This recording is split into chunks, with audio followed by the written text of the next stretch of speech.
Never know exactly when it's going to start. All right. Hi, everybody. I'm super excited to be here today with Robin Carlson. And last time I saw you in person, we were nature journaling at a prescribed burn up in Northern California. Can you talk a little bit about that and what that day was like, or those couple of days? Yeah, absolutely. It feels like almost a lifetime ago. It's so great to talk to you again. So that was an absolutely, I would say, life-changing experience to get to go and do that. In some ways, the reason that it was life-changing really is because I had spent the previous 5 years documenting after wildfire changes in a place near where I live. And so I'd been looking really closely at what happens after a wildfire. But of course, I had never been particularly close to any actual wildfires myself. And so having that opportunity, thanks to Miriam Morrill's amazing efforts to get us up there and to be able to participate in that training up in the Klamath, it was just amazing having the perspective of what things look like after wildfire and watching that over time to actually seeing what the burning is like. In a way, I'm kind of glad I did it in that order, because I Yeah. think I had a lot of questions in my mind then that I wouldn't have without the perspective that I came to it. And it was just also just so exciting to see all of the firefighters getting geared up and ready Yeah. and lighting fires and walking along with drip torches and actually be right there watching it. Cool. Well, one of the things that I was definitely impressed by on that trip was just your ability to do some quick sketching, as well as your ability to build some more complex and developed, detailed illustrations. So I have a little quick drawing activity for us to do together right now. So go Awesome. ahead and get your drawing stuff ready, and everybody who's watching at home. Welcome for joining the live, and for everybody who's watching this in the recorded version, thanks for joining. I see Ide here. I'm going to be answering questions and looking at the chat in chunks and not constantly like looking back and forth. So if I don't answer your questions right away, don't worry. So to get things started, we're going to do a little bit of quick sketching. So I'm going to put your document camera on there, and then turn on my document camera. And if you're at home, get your drawing supplies out as well, and you can join in on this activity. So we're going to be doing about 1 minute per object that we're drawing, and try to just do some quick sketching, and this will just warm us up, and I think it'll make the conversation later more fun. All right, so we're going to start with this object here.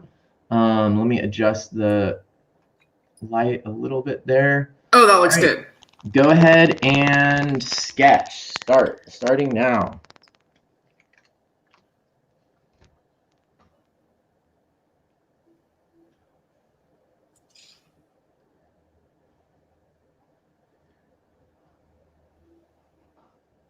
Hopefully people can see it okay.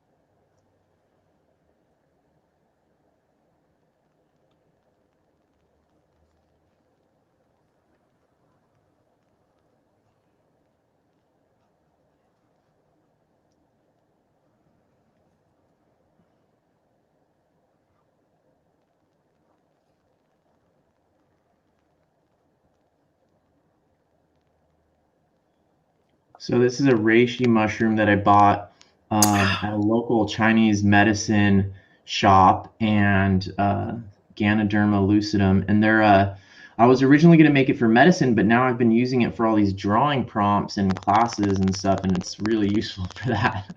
It's so pretty, and I have to say, I could not tell for the life of me what it was. My best guess so far was like, it almost looks like a hoof. Yeah, yeah, definitely. It does look like that. All right, so time's up on this one. Um, and can you hold your drawing a little bit closer to the screen, and then I'm gonna switch, or closer to the camera, and then I'm gonna switch to the next one. Yeah, sorry, All right. going the And wrong what way. There we what go. what pin are you using there? So this is just my iPhone. And for drawing, what are you using? And I am using a brush pen. This one is made by Kuretake, and it's not a fiber tip, it's a hair tip like a paintbrush, Nice. but it's got ink inside the pen. Okay, cool. All right, get ready for the next object. We're going to change up the sort of shapes a little bit here. Nice. All right, get ready and go.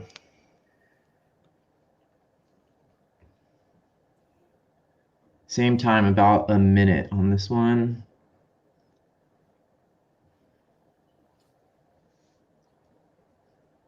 People who've seen some of my other lives, or people who are doing the Nature Journal family class that I've been doing, have probably seen some of these objects before.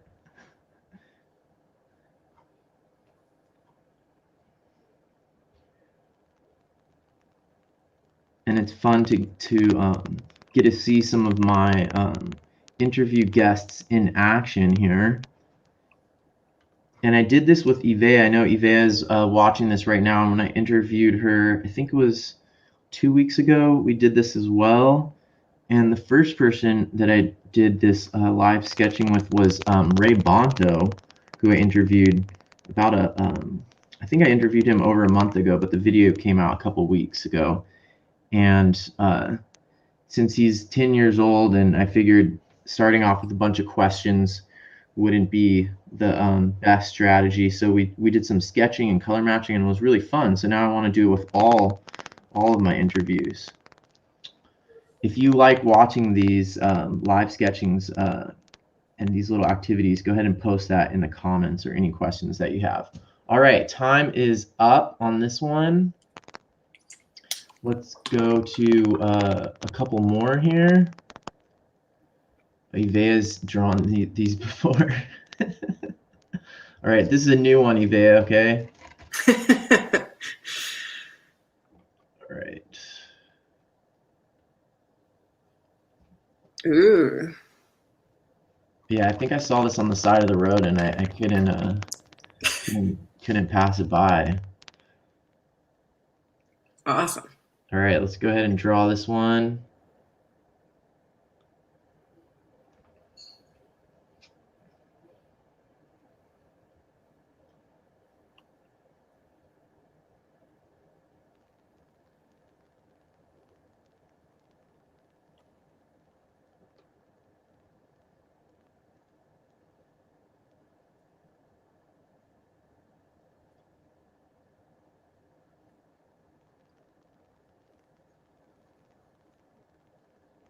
It's kind of fun with this lighting and the white background. The shadows become very simplified and noticeable.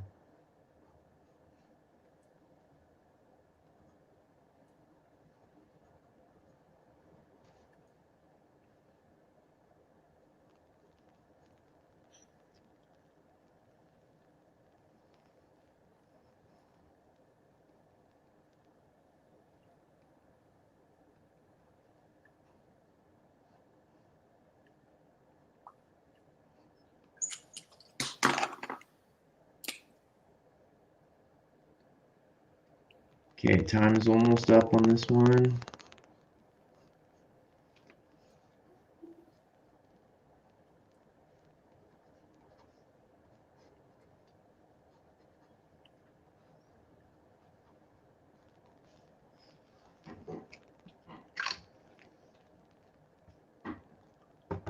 All right, one more object here. Cool. Maybe, yeah, this should be, hopefully this is not too, this one's very regular looking. All right, let's do this one.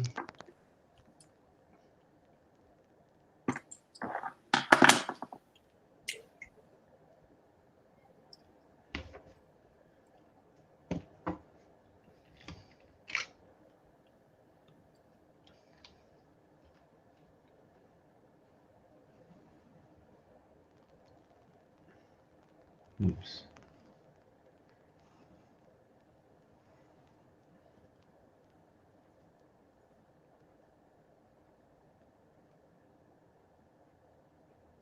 tried to pick stuff that was very different lines and patterns.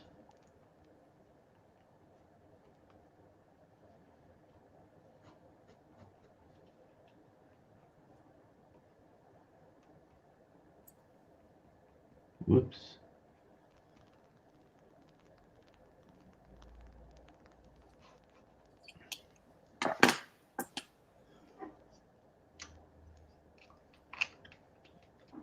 All right, for people just joining in, we are doing a little bit of quick sketching exercises here with Robin Carlson. We're going to jump into the questions pretty soon here. If you have any questions that you want to ask or things you want to learn about, go ahead and post them in the comments. If you're watching on Facebook, there's a chance I might not be able to see your comments, but go ahead and post them and let me know. All right, great. That was super fun. So go ahead and tell us a little bit about what tools you're using there. Sure. So the first one was this Kuretake brush pen. It's got permanent ink in it right now. And then I also have a second.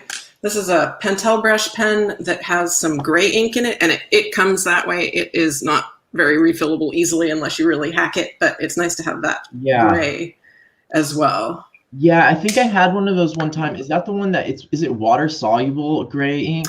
This one, Pentel makes water soluble ones. They also, and in a bunch of colors too, I think. But this one is actually the gray ink is also permanent.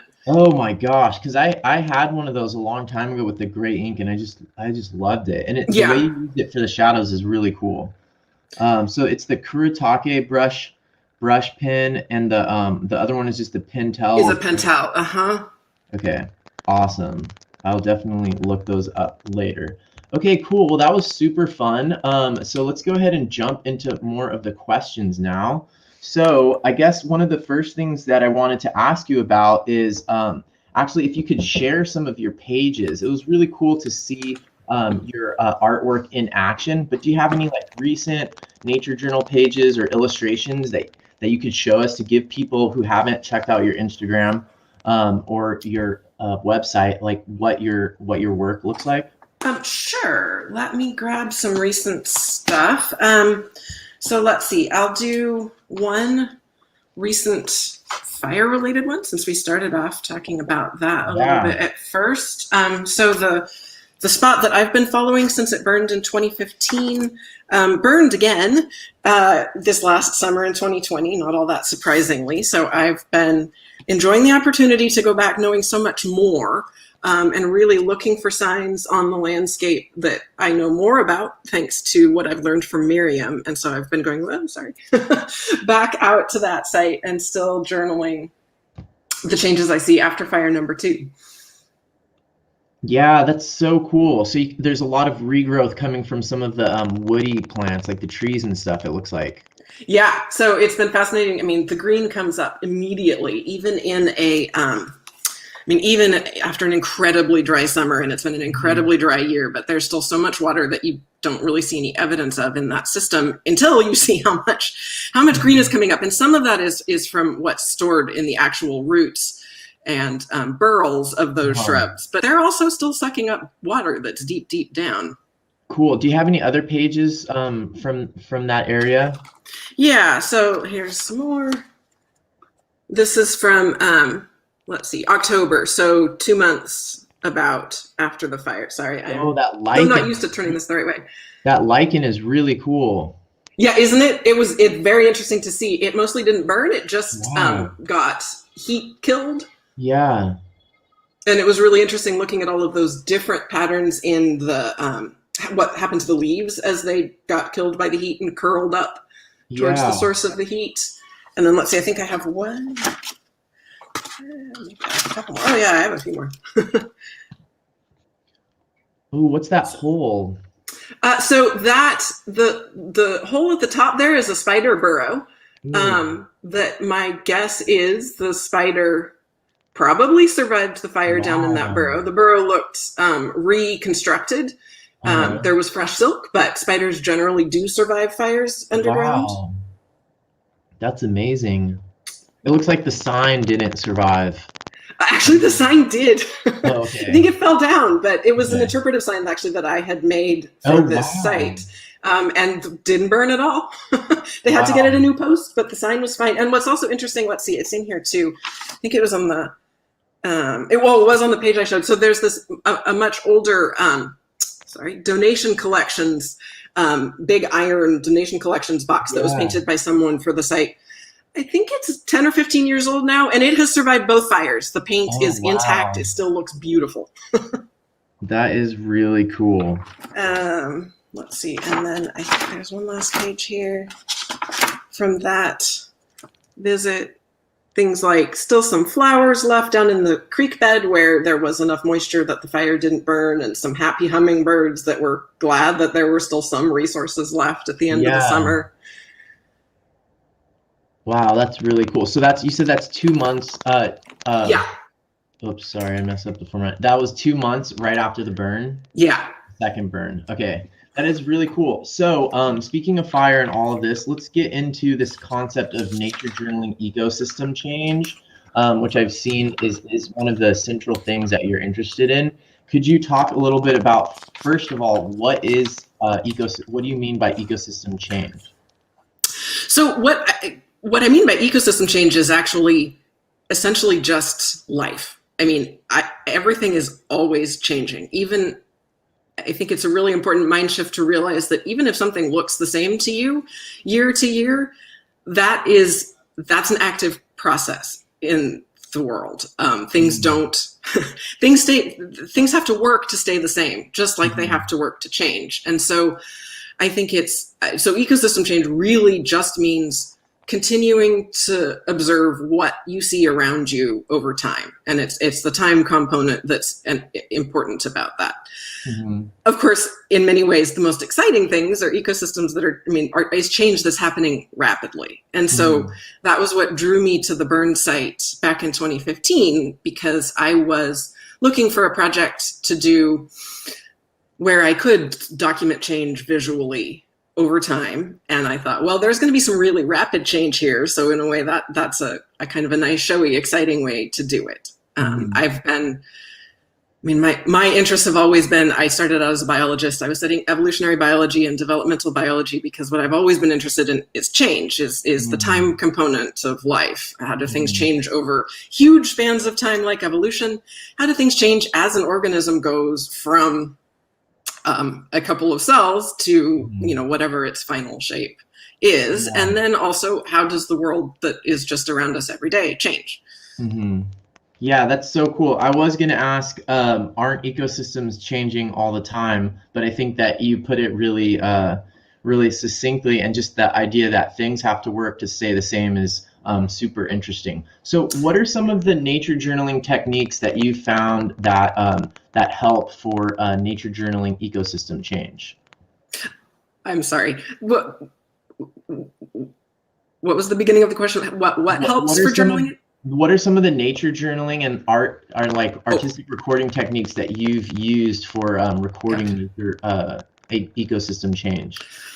So obviously the visual component is the most important one to me. And so I often actually have to remind myself to use words too when I'm out in the field, because it's really easy to switch over to really just recording everything visually.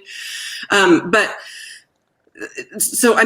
think the biggest and most compelling thing in documenting this for myself, for my own questions, and then also for sharing it with other people and communicating it, because that's the most important reason that I'm doing all of this, truly is the visual component. I think that we reach other people on a completely different level when we're communicating what we saw as translated through our own hands.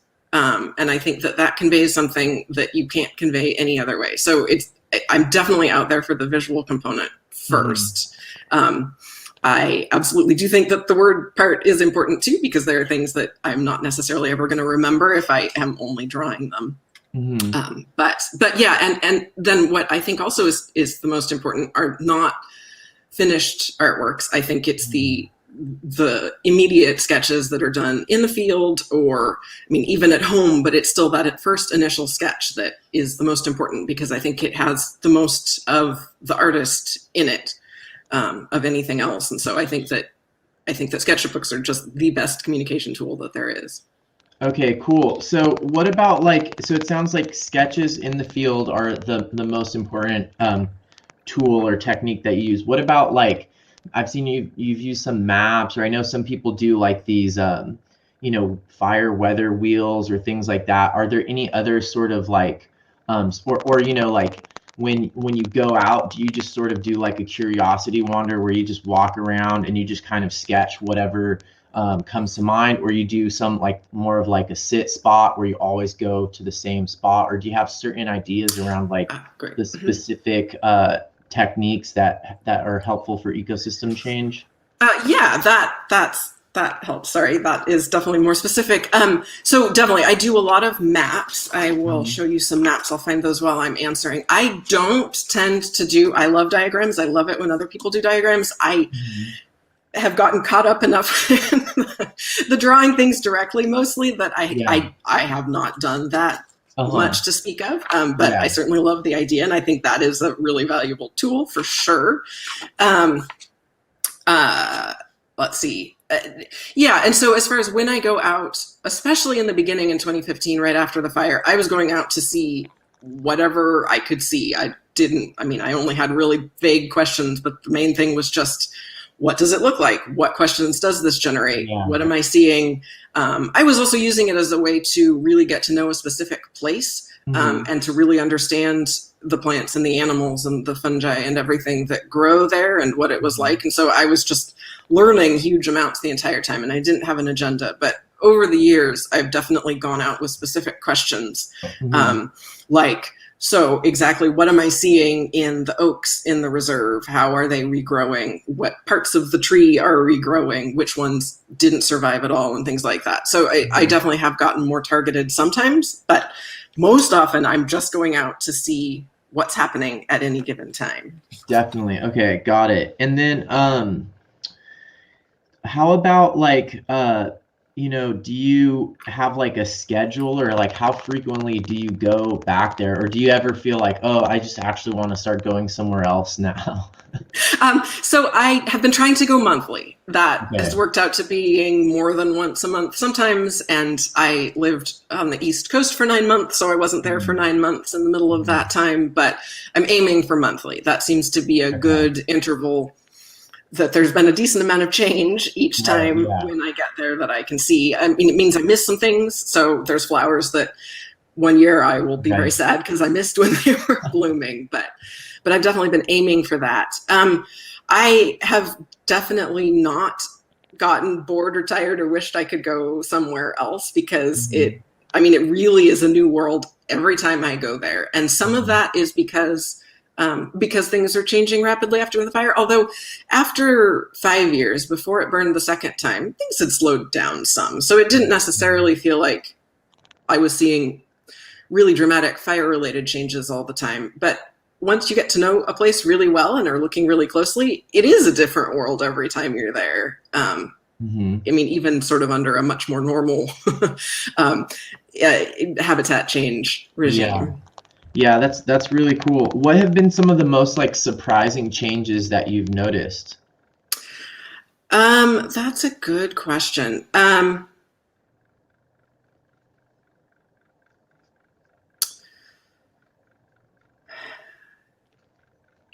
Well, I don't know about surprising exactly, but I guess I went out there with so few preconceived ideas that kind of hard to be surprised exactly. But I can tell you about some of the sort of exciting things.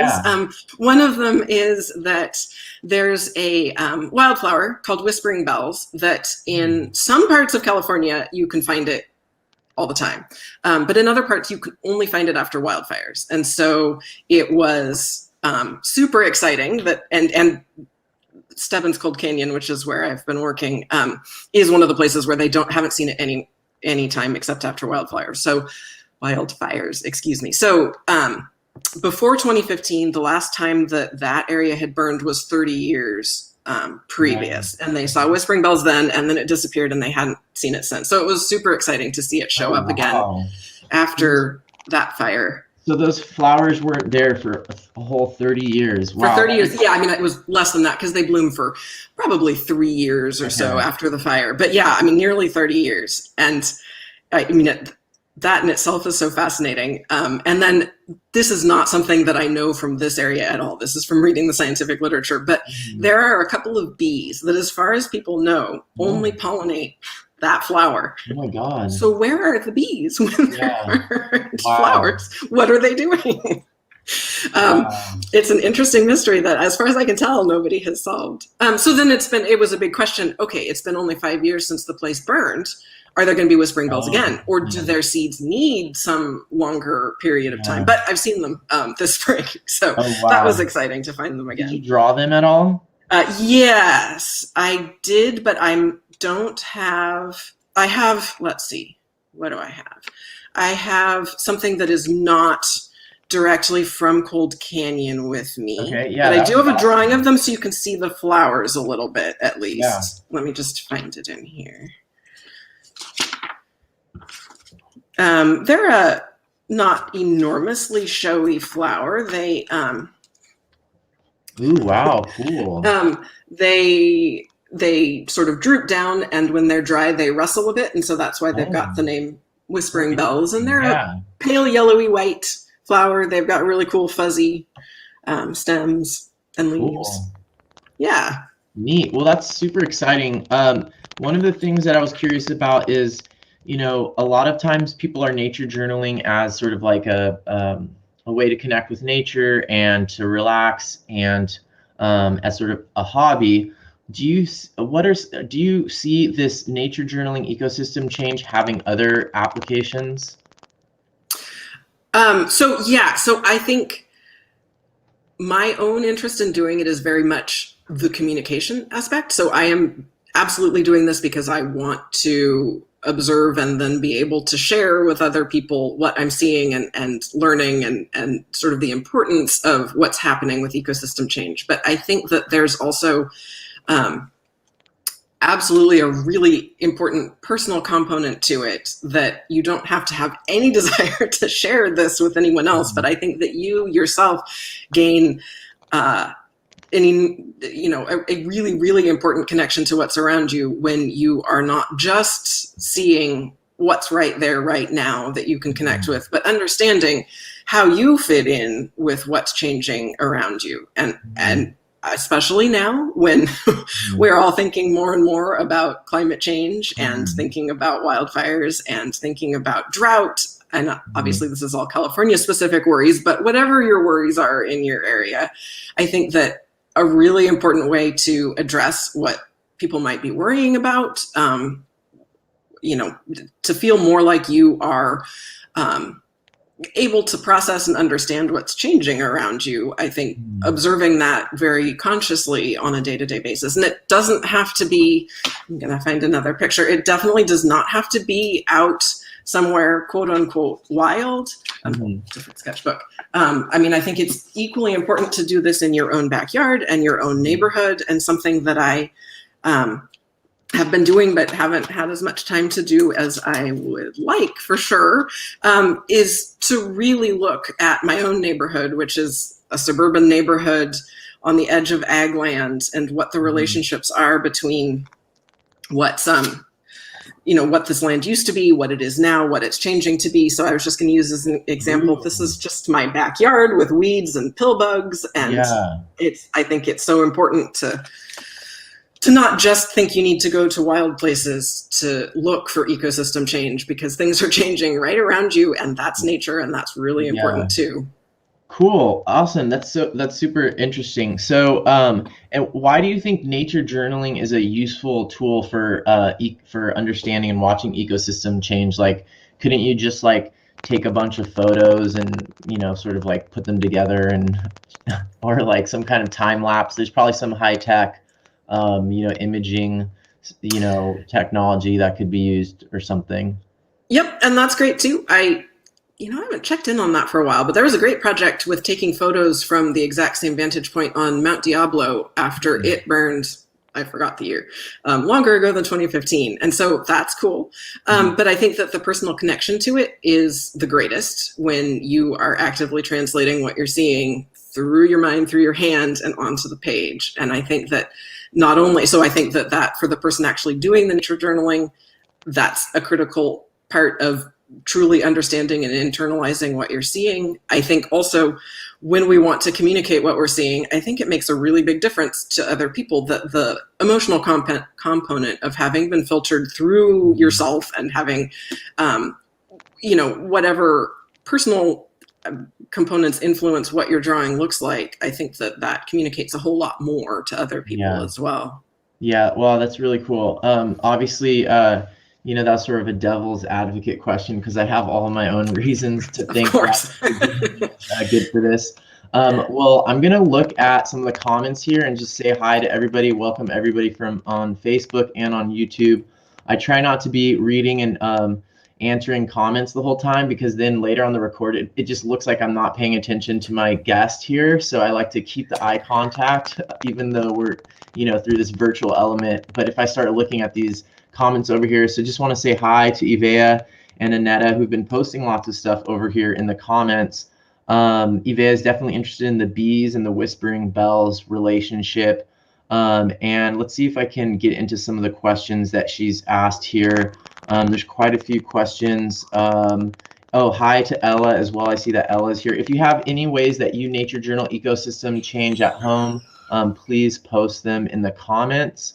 Let's see if we can answer one of these or address one of these questions from Ivea related to fire. So I'm just going to pop it up there so you can read it. It's an excellent question. Yes, there are ways that you can tend the land without burning and ways that mimic burning, but unfortunately, they won't ever do all of the things that burning can do because fire is such an amazing impact itself on the land. So you certainly can prune, brush, and remove litter on leaf litter, vegetation litter on the ground. You can, dig in the soil so that you're moving things around, but you aren't able to make the chemical changes that fire can make. And it just, there are just so many things that fire does so easily itself that trying to do that mechanically doesn't ever reproduce the entire effect. Okay, got it. Great question, Ivea. All right, so let's tackle this subject. I noticed that you're I'm just gonna put this up here so people who aren't already familiar with it can check it out. If you're on Instagram, definitely check out Robin's Instagram. So could you talk a little bit about what is the Anthropocene? It seems like it must be important to you since your Instagram page is named Anthropocene Sketchbook. So I guess maybe even the larger picture than ecosystem change is my interest in natural science illustration, in art in general, in life, is how people interact with their environment. And so I called it that because I'm not just interested in exploring quote unquote nature and looking at that as something separate from humans and, trying to find the wildest places possible to draw them. But I'm really interested in the intersection between people and environment. And so I am also, really trying to capture the things I see where people are impacting the environment. Like when I'm out on the trail, I'm drawing the poop bags that people have left alongside the trail and not just the pretty wildflowers. I'm looking for, here's this hiking trail, and right alongside it, I'm seeing the backyards of houses right up against the wild areas. And I really want to communicate that kind of information as well, not just let's look at nature and also to communicate too that there are all sorts of bad impacts that people have on the land, but that's an incomplete picture as well. And so I mentioned poop bags, and that sounds very negative, but everything isn't and it is, but everything isn't always negative. And I think that it's important to really understand that humans have been managing and changing the environment around them for an incredibly long time. And we can't pretend that that's not the case. And the more that we understand that there aren't any wild places that aren't impacted by humans, and the more that we understand what that ongoing relationship is, the better positioned we are to understand that we can make better choices, that we are, in fact, taking care of the land, and that everything that we do does that, and we can't pretend that it doesn't, and we can't just step back from it either, because it's too late. We're already a part of it. And so capturing that relationship is the most important thing to me. And so Anthropocene being the idea of the geologic time period where humans have started to impact the environment globally and on a large scale, and just understanding that it is always a relationship. And how do we capture that? How do we understand it? And how do we communicate what we are seeing to other people? Cool. Okay, got it. Yeah, I think it's such an important concept. So we're not in the Holocene anymore. We're definitely not in the Pleistocene anymore. So yeah, the Anthropocene seems like it's generally accepted now that that's the geologic. Oh, I don't think that's official. I think that's just a sort of a concept thing, a way of thinking of it, because people also talk about the Plasticine too, which I think is a rather appropriate word for us now because of plastic that is absolutely everywhere in the world. So I don't think it's technical. just a way of thinking. Yeah, I actually was considering, when I made my proposal for teaching at Wild Wonder the year before last when it was in person, one of the titles for I wanted to give a talk was Nature Journaling in the Anthropocene. Oh, excellent. There's an interesting, if you think about, and some people that I've interviewed have mentioned this, that like for example, myself, I would love it if there were nature journal pages about the dodo or the passenger pigeon or some of these other animals that are extinct. And with the rate of extinction going on, like during our lifetime, it seems like we have a responsibility. I think Kim McNett, when I interviewed her, spoke really poignantly about how we have a responsibility to try to capture some of that information and those just in a way that's besides just photographs and videos of these animals. So yeah, really cool thing. Let's get into some of the technical stuff that you use. I've seen in some of your posts little tidbits about what tools you use. Could you share some of your favorite art tools and nature journaling supplies? Yeah, so I do, especially when I'm doing it on a screen like that, I do use brush pens quite a bit because because I like black ink and white paper the best of absolutely anything. So, I always revert to to ink. I also, so along those same lines, and then I also really like to be able to make really expressive lines where I can vary the line weight. So the other thing that I use in addition to those brush pens a lot is another calligraphy. I keep doing that. Another calligraphy type of pen. Let me put it in front of something where you could see it. So a bent nib fountain pen that's meant for calligraphy, but also allows you to get a nice thick and thin ink line. And those are the three things. It looks like the it is same brand, just a different body in the pen. They've got a few different angles at which the nib is bent. Really? And so I think that one comes with a nib that's bent at a slightly different angle than this one, but figure out how to hold it up in front of the screen. How much ink does that one hold? But this is Sailor as well, and they hold the same cartridge size. It really, I think, is essentially the same pen, just a different looking body. This one's nice because it fits in a pocket in a bag slightly better than that long green one. Very long, yeah. Okay. I thought I saw one of these on your, and I just started using one of these recently after Maria Ermolova recommended it, and I love it. And I usually don't like these. I never really experimented much with fountain pens, but I was surprised. And the only thing is it runs out of ink really fast. Quickly. Yeah, because it's juicy. You get a lot of ink out when you're using the broad nib. And you'd think that for this body size, you would be able to put more something, I don't know. So anyways, okay. So there's a hack if you want. There's a hack out there that I haven't had the guts to try because I'm worried about ink all over everything. You can turn it into what people call an eyedropper pen, where you don't have a cartridge in there at all. You need some sort of a sealant that goes around where the body screws together. You can either use a silicone sealant or something, and then you fill the entire body with ink, which is awesome. But I don't trust myself not to make a huge mess. So then you're permanently, but you're not permanently attaching this black. No. You just need to seal it well enough that the ink won't come out. But then when you use the ink up, you just open it up again, fill the whole thing up with ink, and then you've got that nice silicone seal. Yeah, but it's not permanent. You're not gluing scary, in some ways. So people do it. It seems to work. So anyway, I'll look that up. There's a way to get around it. What about with sketchbooks and paper? I am a much bigger fan usually of drawing on much thinner. So you can see, if I hold it close, you can see how much you can see through these pages. I really like thin sketchbook paper. So especially when I'm drawing mostly for myself and I don't need to take good scans of it and clean up the images, I am usually drawing, and that one is an example. I often am drawing on lined paper too. I like thin paper that gets sort of crinkly when you use water media on it. I like the informality of that. I like the way the pages feel. It's very much a sort of a kinesthetic thing.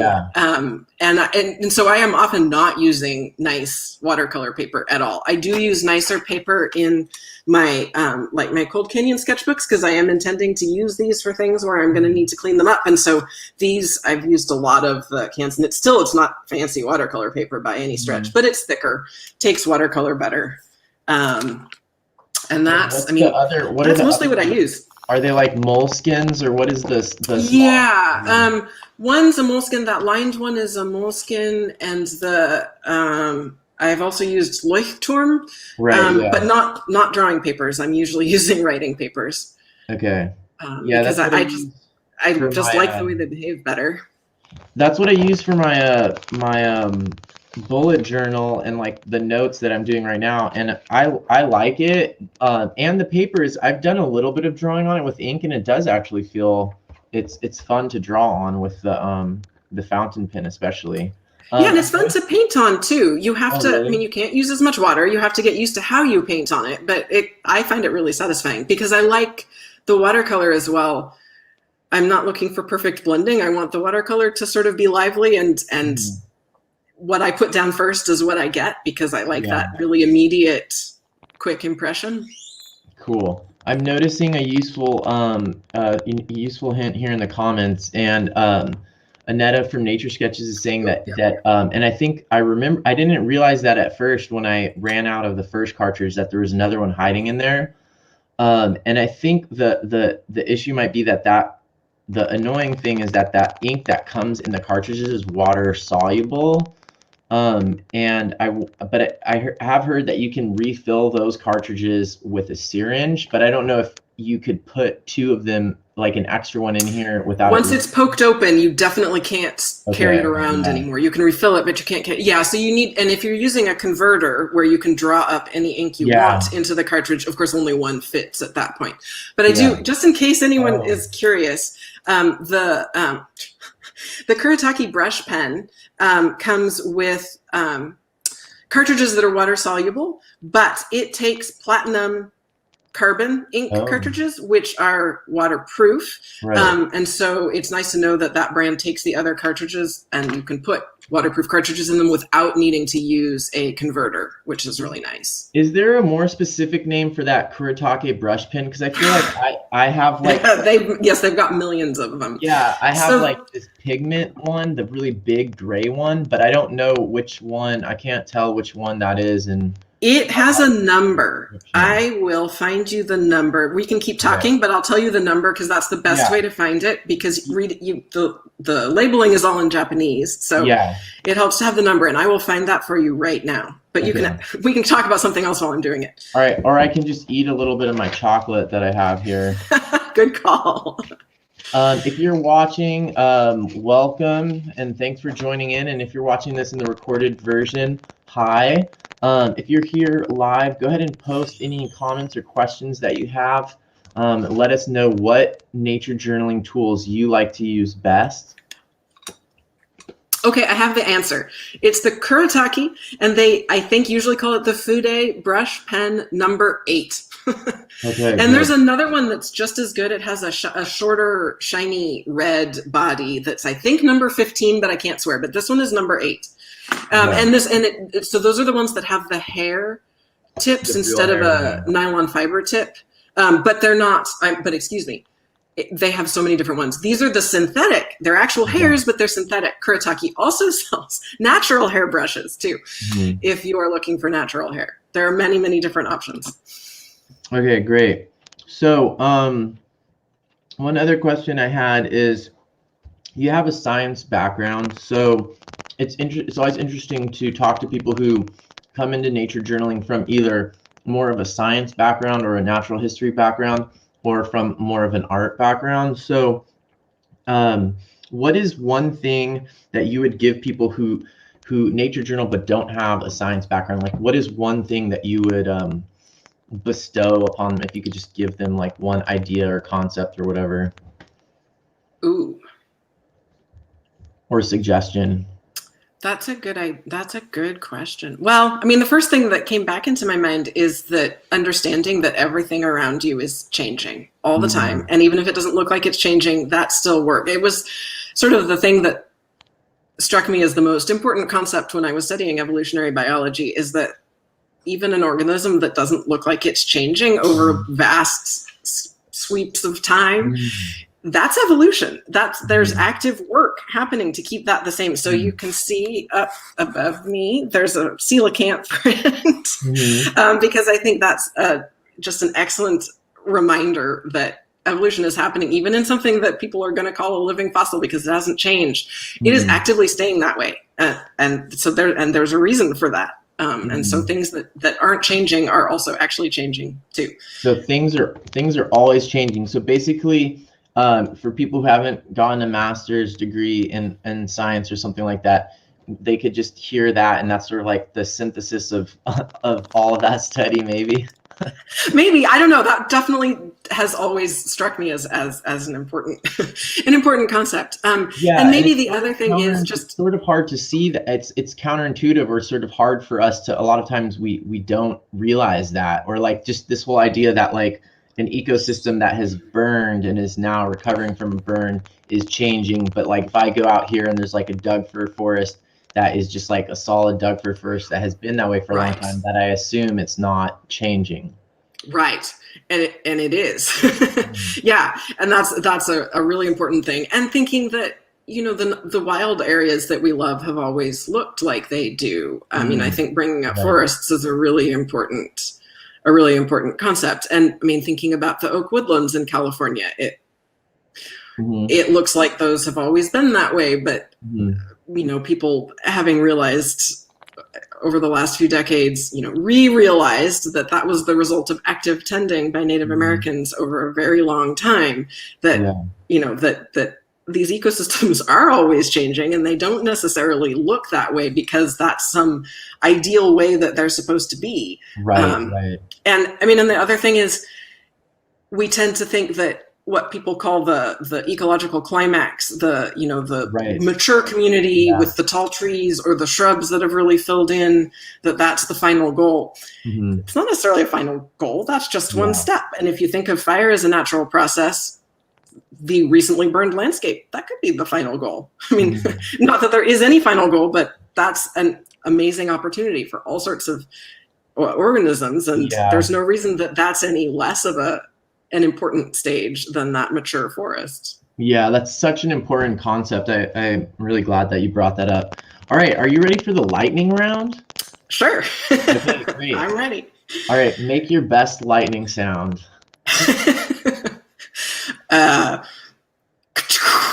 Oh, yes. Okay, great. Even though someone I think on a recent one said lightning doesn't make a sound, thunder Yeah, does. And I well, was like, oh, wait, what? Okay. there you Okay. All go. right, let's start. We'll start with some short answer questions. So, is coffee an essential art supply? Yes, because coffee is an essential life supply. Okay. Is your studio organized or messy? Oh, it's actually probably more organized than I would like to admit because that Okay, makes me sound not so creative. you don't have to, explain yourself on Organized. these ones. Okay, next question. Would you rather draw plants or animals? um,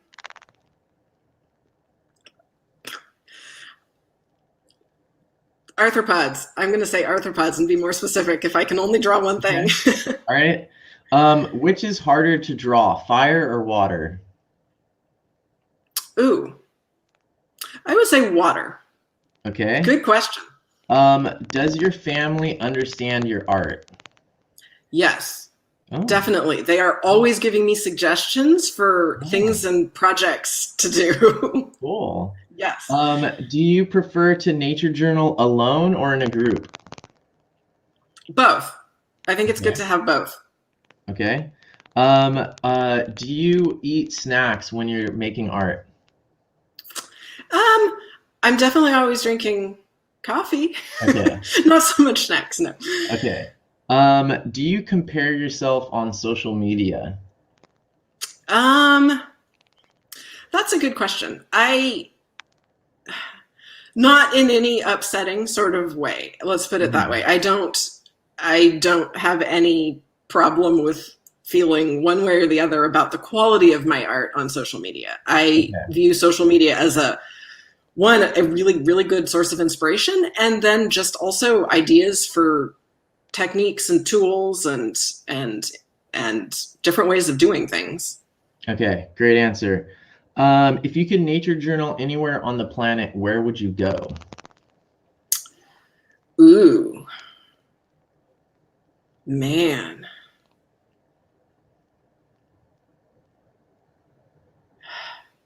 I would really like to go to Iceland and journal the volcanic, all of the volcanic geology. I would like to journal all of the coastlines and the Mm, seabirds. So yeah, that cool. would be Great awesome. one.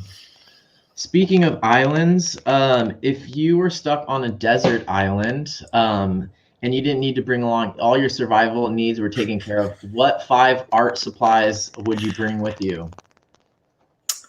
Well, I usually don't use pencils in the field, but I think I would have to say pencil first because a pencil is never going to let you down, and I would want to make sure I had a backup.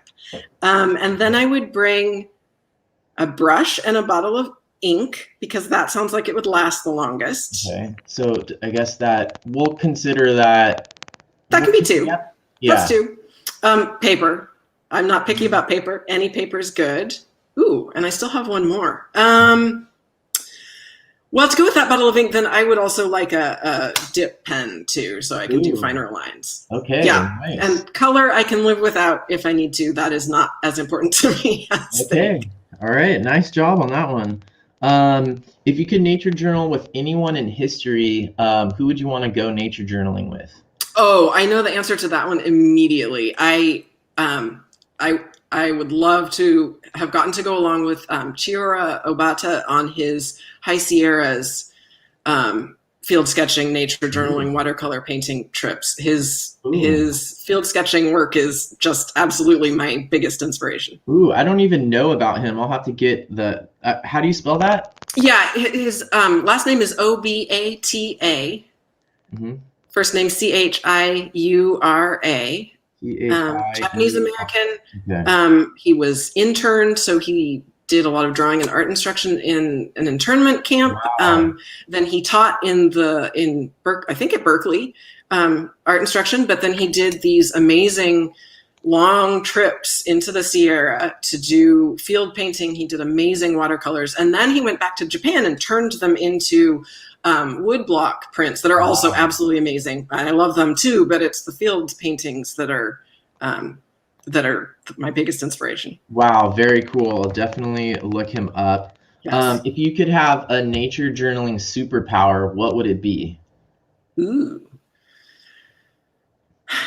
I would really like to be able to see what's going on underground all the time.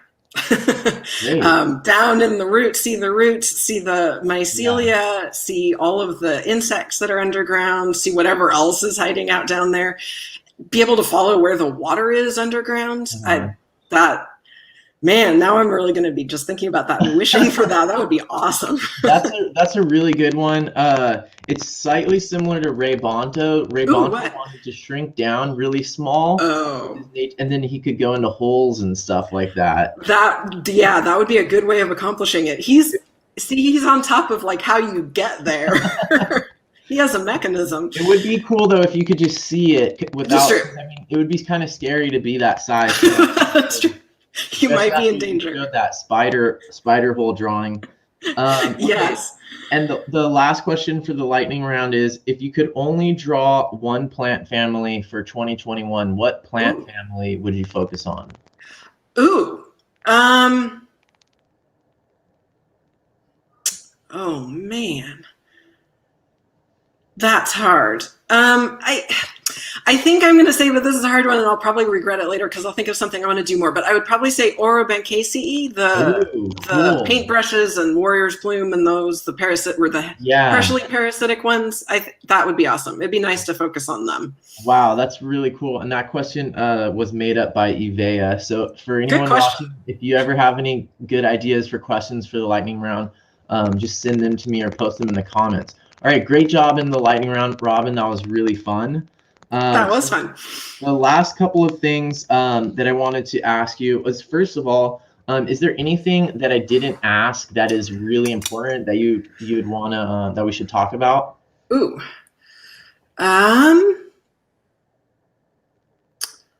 That is a very good question. Your questions have been very thorough. I am not sure I have anything jumping out at me that I also want to cover. Yeah, I mean, I love what you said about us having a responsibility to document what we have now, and I think that thinking of it that way is such an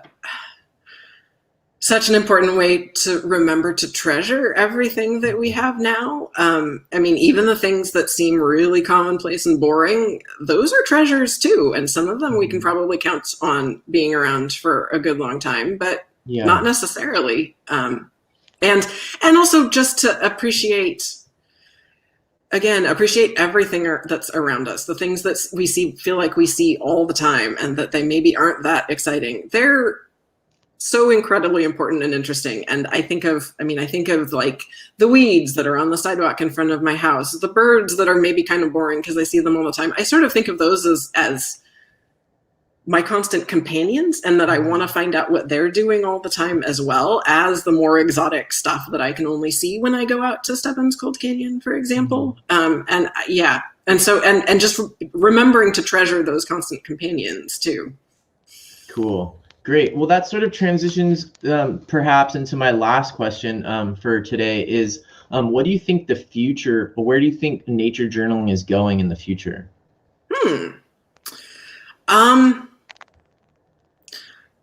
I don't know. I mean, I think it is such an amazing thing to be able to see now nature journals from all over the world. I think that the ability to share perspectives that broadly, and that there being probably far more people involved in it, but certainly being able to be aware of all of the people that are involved in it, is such an incredible perspective shift on seeing what's going on everywhere. And especially if we're talking about climate change and ecosystem change, being able to make those comparisons like we can do between California and Australia with all of the fires. That's such an incredibly important thing, to see all of the things that are just exactly the same here and there, and the same reasons for the fires, and the same adaptations for recovery that plants and animals have here and there. So I mean, I think that the global perspective is so incredibly important, and I'm so grateful all of the time for everything that I get, all the sketchbooks that I get to see from everywhere. Yeah, that's really cool.